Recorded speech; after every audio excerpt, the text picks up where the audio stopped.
मारवाड़ी मेडी आप देख रहे हैं। आज है 30 सितंबर 2023 शनिवार का दिन और हिंदू तिथि के अनुसार आश्विन माह के कृष्ण पक्ष की प्रतिपदा तिथि है। और आपको बता दूं पितृ पक्ष भी 29 सितंबर से शुरू हो गए हैं। यह 14 अक्टूबर तक चलेंगे। चलिए नजर डालते हैं आज की बड़ी खबरों पर। शुरुआत करते हैं देश की सबसे बड़ी खबर के साथ। बड़ी खबर, पंजाब में मुआवजा, एमएसपी और कर्ज माफी को लेकर किसानों का आंदोलन जारी है। किसान पंजाब भर में रेलवे लाइनों पर बैठे हुए हैं। रेलवे ट्रैक जाम होने के बाद दिल्ली से अमृतसर, पठानकोट से अमृतसर और पंजाब से चंडीगढ़, जालंधर, लुधियाना से मोगा, फिरोजपुर, फजीलका आदि सभी रूट्स पूरी तरीके से ठप है। दरअसल इस आंदोलन की वजह से 90 ट्रेनें प्रभावित हुई है। बड़ी खबर यह भी है किसानों ने दिल्ली चंडीगढ़ नेशनल हाईवे भी जाम कर दिया है। किसान माहौली के लाइडू में चंडीगढ़ से अंबाला जाने वाले हाईवे पर धरना लगाकर बैठ गए हैं। इस दौरान किसानों की पुलिस के साथ धक्का मुक्की भी हुई। आपको बता दूं पंजाब के किसान एमएसपी और कर्ज माफी को लेकर आंदोलन कर रहे हैं। बहरहाल आगे बढ़ते हैं। देश की एक और बहुत बड़ी खबर है। महिला आरक्षण बिल अब कानून बन गया है।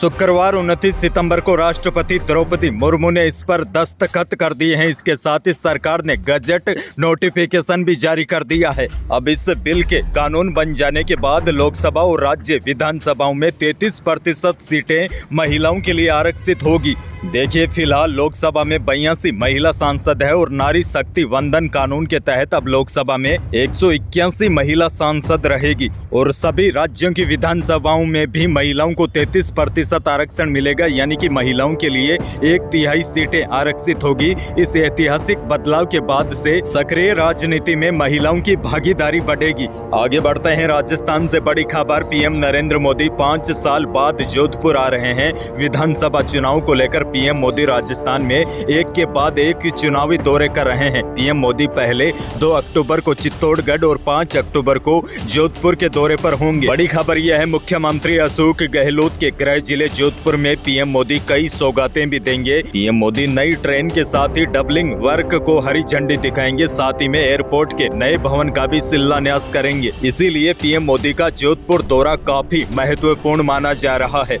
पीएम मोदी जोधपुर दौरे के दौरान जैसलमेर से नई दिल्ली के लिए स्पेशल ट्रेन को हरी झंडी दिखाएंगे। वहीं मारवाड़ जंक्शन से कामली घाट के लिए हेरिटेज ट्रेन की सौगात देंगे। वहीं पीएम मोदी 2 डबलिंग प्रोजेक्ट का भी इनॉग्रेशन करेंगे, जिसमें कुचामन से रायकाबाग और कुचामन से डेगाना स्टेशन तक ट्रैक का दोहरीकरण होगा। वहीं पीएम मोदी जोधपुर एयरपोर्ट के टर्मिनल बिल्डिंग के रेनोवेशन वर्क को हरी झंडी दिखाएंगे। पीएम मोदी जोधपुर एयरपोर्ट पर 307 करोड़ रुपए खर्च कर बनाए जा रहे हेरिटेज भवन का शिलान्यास करेंगे।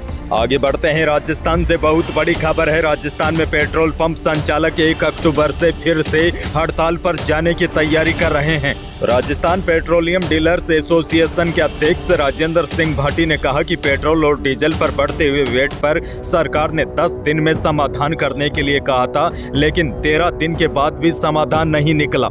इससे परेशान होकर 1 अक्टूबर को सुबह 6 से शाम 6 बजे तक सांकेतिक हड़ताल करेंगे। इसके बाद भी कोई कार्रवाई नहीं हुई तो फिर 2 अक्टूबर को अनिश्चितकालीन के लिए हड़ताल पर चले जाएंगे। दरअसल एसोसिएशन के अध्यक्ष राजेंद्र सिंह भाटी ने कहा कि बाकी पड़ोसी राज्यों से राजस्थान में अधिक महंगा पेट्रोल डीजल होने की वजह से 2000 पंप बंद होने की कगार पर है। ऐसे में सरकार अगर वेट कम नहीं करती तो फिर से हड़ताल करेंगे। आपको बता दूं देश का सबसे महंगा पेट्रोल डीजल राजस्थान के श्री गंगानगर में बिक रहा है। यहाँ 1 लीटर पेट्रोल की कीमत 113.30 रुपए है। बहरहाल आगे बढ़ते हैं। राजस्थान से एक और बड़ी खबर, सीएम अशोक गहलोत ने कहा है कि इस बार का चुनाव मैं नहीं लड़ रहा हूँ, बल्कि इस बार का चुनाव जनता लड़ रही है। आप सब लोग लड़ रहे हैं चुनाव में। कांग्रेस पार्टी हम तो कैंपेन करेंगे ही, साथ में जनता भी इस बार खुद चुनाव मैदान में उतरेगी और वापस सरकार रिपीट करेगी। सीएम गहलोत ने कहा कि मुझे इस बार पूरा विश्वास है कि सरकार कांग्रेस की ही बनेगी, क्योंकि जनता को जो चाहिए था वो हमने दिया है। गुड गवर्नेंस चाहिए थी वो हमने दी है। हमने हर क्षेत्र में हर वर्ग के लिए एक से बढ़कर एक फैसले किए हैं। कर्मचारियों को ओपीएस दिया है, किसानों के लिए अलग से बजट पेश किया है। आने वाली पीढ़ियों के लिए भविष्य को ध्यान में रखते हुए मिशन 2030 बन रहा है।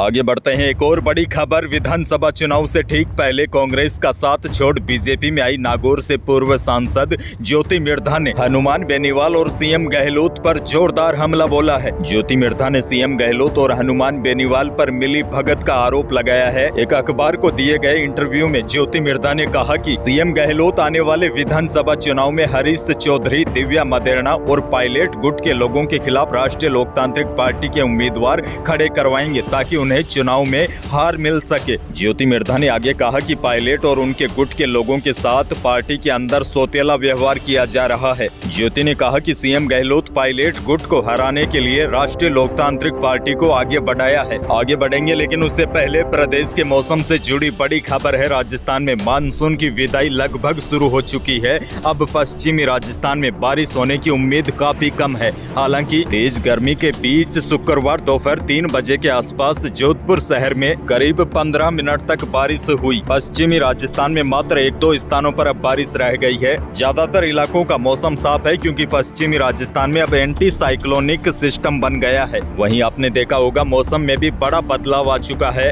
दिन में तेज गर्मी तो अब रात में ठंडक का एहसास होने लगा है। मौसम विभाग ने बताया है कि कल से आगामी 4-5 दिनों तक राज्य के सभी स्थानों का मौसम शुष्क रहेगा और 1-2 अक्टूबर से राज्य के सभी भागों से मानसून विदा होने की परिस्थितियां भी अनुकूल है। बहरहाल आगे बढ़ते हैं। आपके लिए एक और बड़ी और काम की खबर है। केंद्र सरकार ने अक्टूबर-दिसंबर के लिए रिकरिंग डिपॉजिट यानी कि आरडी पर ब्याज दरों में 0.2% की बढ़ोतरी की है। यह लगातार 5वीं तिमाही है जब इन स्कीम की दरों में बढ़ोतरी की गई है। नोटिफिकेशन के अनुसार 5 साल में आरडी पर ब्याज दरें 6.5% से बढ़ाकर 6.7% कर दी गई है। आपको बता दूं, अन्य सभी स्मॉल सेविंग्स स्कीम पर ब्याज दरें जुलाई-सितंबर की तरह ही रखी गई है। अच्छा, आपको यह भी जान लेना चाहिए सबसे ज्यादा 8.2% ब्याज सीनियर सिटीजन सेविंग्स स्कीम पर मिल रहा है। यही थी आज की बड़ी और महत्वपूर्ण खबरें। वीडियो को लाइक करना बिल्कुल न भूलिए। चैनल पर नए हैं तो सब्सक्राइब भी कर लीजिए ताकि आप अपडेट रहे बड़ी खबरों से। धन्यवाद।